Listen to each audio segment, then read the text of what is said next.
പരിസ്ഥിതി ദിന ക്യൂസ് 2025. കേരളത്തിലെ പക്ഷികൾ എന്ന ഗ്രന്ഥത്തിൻ്റെ രചയിതാവ് ആരാണ്? ഉത്തരം ഇന്ദുചൂടൻ. അരിപ്പ ഫോറസ്റ്റ് ട്രെയിനിങ് സെൻറ്റർ ഏതു ജില്ലയിലാണ് സ്ഥിതി ചെയ്യുന്നത്? ഉത്തരം തിരുവനന്തപുരം. പയറുവർഗ്ഗ ചെടികളുടെ വേരുകളിൽ കാണപ്പെടുന്ന ബാക്ടീരിയ ഏത് പേരിലാണ് അറിയപ്പെടുന്നത്? ഉത്തരം റൈസോബിയം. കേരളത്തിലെ മനുഷ്യസ്പർശം ഏൽക്കാത്ത കന്യാവനം എന്നറിയപ്പെടുന്ന വനം ഏതാണ്?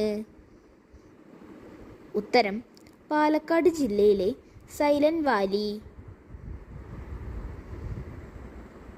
ഒരു പ്രത്യേക സസ്യത്തിന് വേണ്ടി മാത്രം സ്ഥാപിച്ച ഇന്ത്യയിലെ ആദ്യ ഉദ്യാനം ഏതാണ്?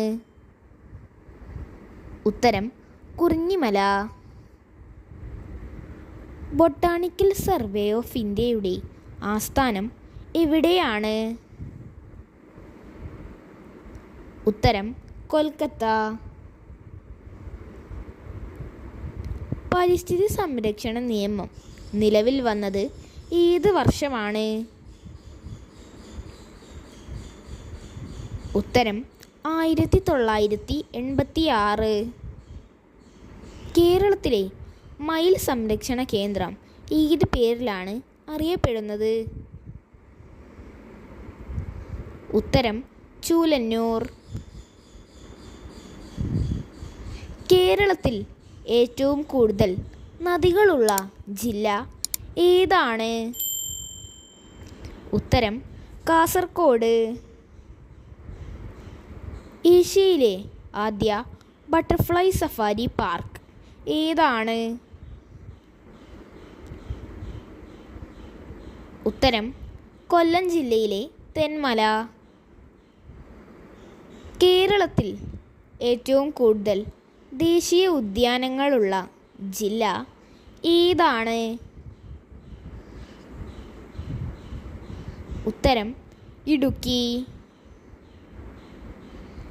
ഇന്ത്യയിൽ പക്ഷികൾക്ക് വേണ്ടി നിർമ്മിച്ച ആദ്യ ആശുപത്രി ഏതാണ്? ഉത്തരം ന്യൂഡൽഹിയിലെ ദി ചാരിറ്റബിൾ ബേർഡ്സ് ഹോസ്പിറ്റൽ. ഏത് മൃഗത്തിൻ്റെ സാന്നിധ്യമാണ് സൈലന്റ് വാലിയെ ശ്രദ്ധേയമാക്കിയത്? ഉത്തരം സിംഹവാലൻ കുരങ്ങ്.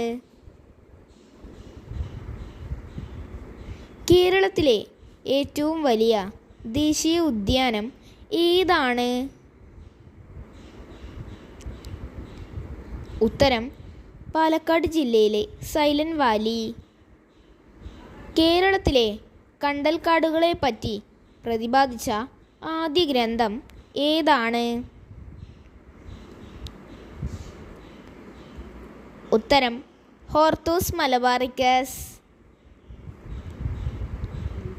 വനവിഭവങ്ങൾ സമാഹരിച്ച് വിപണനം ചെയ്യുന്നതിനുള്ള സംരംഭം ഏത് പേരിലാണ് അറിയപ്പെടുന്നത്?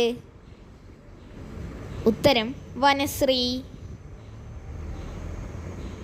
കണ്ടൽക്കാടുകൾക്കിടയിലെ എൻ്റെ ജീവിതം എന്ന ആത്മകഥ ആരുടേതാണ്? ഉത്തരം കല്ലേൻ പൊക്കുടൻ. ഇന്ത്യയുടെ ധാന്യപ്പുര എന്നറിയപ്പെടുന്ന സംസ്ഥാനം ഏതാണ്? ഉത്തരം പഞ്ചാബ്. കേരളത്തിലെ ജൈവ ജില്ല ഏതാണ്? ഉത്തരം കാസർഗോഡ്.